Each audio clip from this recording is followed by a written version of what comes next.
Hi, my name is Dr. Rudra Mohan, and through the Oral Health channel, today we're going to be talking about the effects of caffeine on oral health. Let's start.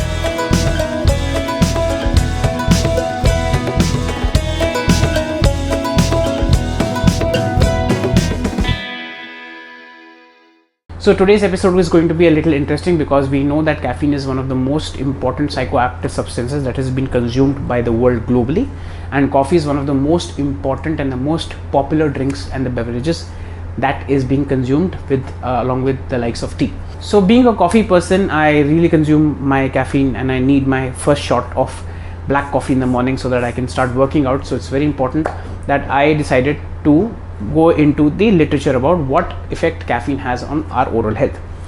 Now when I went through the literature, I read the articles and everything, and it was quite an insight that most of the times caffeine does not have any direct impact on the oral health. However, because of confounding variables such as oral hygiene practices, the kind of consumption of caffeine in the form, the kind of consumption in terms of the frequency, the kind of consumption in terms of the how much earlier before you sleep you take caffeine, that also plays a role in your oral health.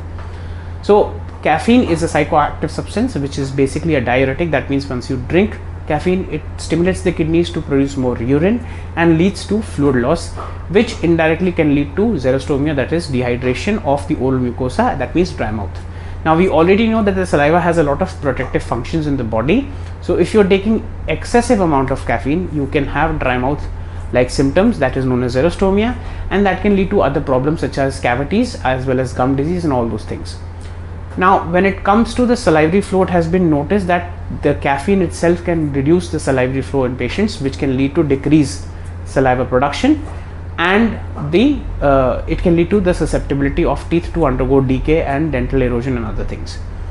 Now when it comes to caffeine, the caffeine exactly doesn't do much, but it is also present in a lot of substances that people use as beverages, such as aerated drinks, energy drinks and all those things, which already have low pH, which have acidic content in it, and also have fermentable carbohydrates in it.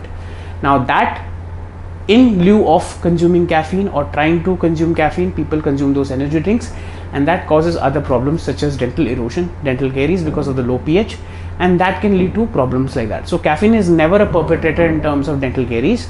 However, it can lead to something that is the most common thing, that is tooth staining, depending upon what kind of caffeine you're consuming, how frequently you're consuming, if you're rinsing your teeth after that, if you're rinsing your mouth after that or not, if you're using a straw or not, depending upon what kind of caffeine temperature you're using. So tooth staining is the most common problem that a lot of people who consume black beverages or blackish or dark beverages with caffeine in it have, because of the fact that they have something known as chromogens, and these are substances that lead to staining over a period of time, and your teeth can become yellow or brownish. So the best advice that I would want to give you is that every time you consume caffeine or anything of that sort, you need to rinse your mouth with water. And if you're consuming cold coffee or cold beverages that contain caffeine, because of the caffeine, you might as well use a straw and avoid something known as Coke swishing. So Coke swishing is a concept that every time you drink any sort of cola or aerated drink with a low pH in your mouth, it causes the dental erosion of the enamel. So it is better to use a straw so that it goes directly into your gullet and the throat, and then you can taste it as well with the tongue, and you can enjoy your drink without causing any harm to your teeth. The second thing is about dental caries. Again, caffeine is not a contributor towards dental caries directly, but a lot of aerated drinks that contain caffeine have fermentable carbohydrates and have a low pH, which obviously leads to weakening of the enamel and make it more susceptible to dental caries.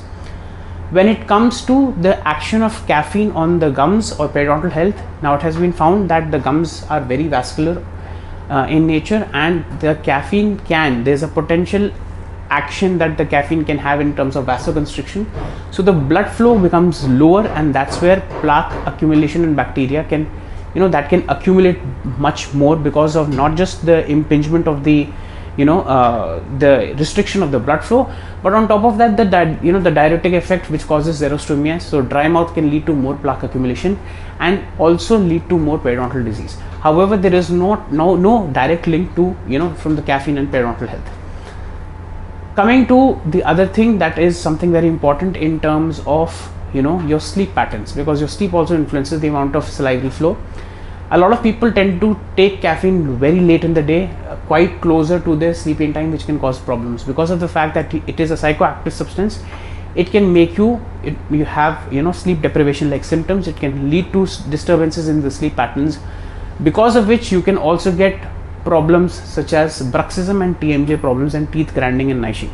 So this is something that is a very it's a little distant link, but that's been found that if you take caffeine a little earlier than the bedtime, before you go to sleep, you can have a disturbed sleep pattern, and because of which you have reduced IV flow, you can have bruxism and grinding and clenching and all those things, and your sleep might as well get compromised. So it's better to avoid doing that. So there is always a particular time after which you should not in the day take caffeine, so that you can have sound sleep. So that's very important. All in all, to conclude, caffeine directly never has any particular role in any sort of causation of any bad effect towards oral health. However, there have been a lot of confounding factors. So what you need to do is that every time you do consume caffeine, please do it in moderation. Make sure you rinse your mouth with water after that. Make sure you're maintaining good oral hygiene, and always make sure that you are not disturbing your sleep in terms of your caffeinated amounts of intake. Secondly and lastly, the most important thing is that you should definitely visit your dentist very regularly, so that if there is something that they can see in your mouth, they can probably identify it and tell you that what needs to be done regarding the matter. So this was today's episode. Please like, share, subscribe, and do press the bell icon button for important updates. If you want to get in touch with me, here are my social media handles. Kindly refrain from calling me directly, as I might be busy with patients, or otherwise just drop me a message with your name, your location, and the common health problem that is causing you issues, the oral health, and you drop me a message. We'll probably have a word on WhatsApp through chat. I might not respond immediately, and if you have queries, doubts, apprehensions, or insights, please feel free to put them in the YouTube comment section, and I will respond to that. So that's it for today. Thank you.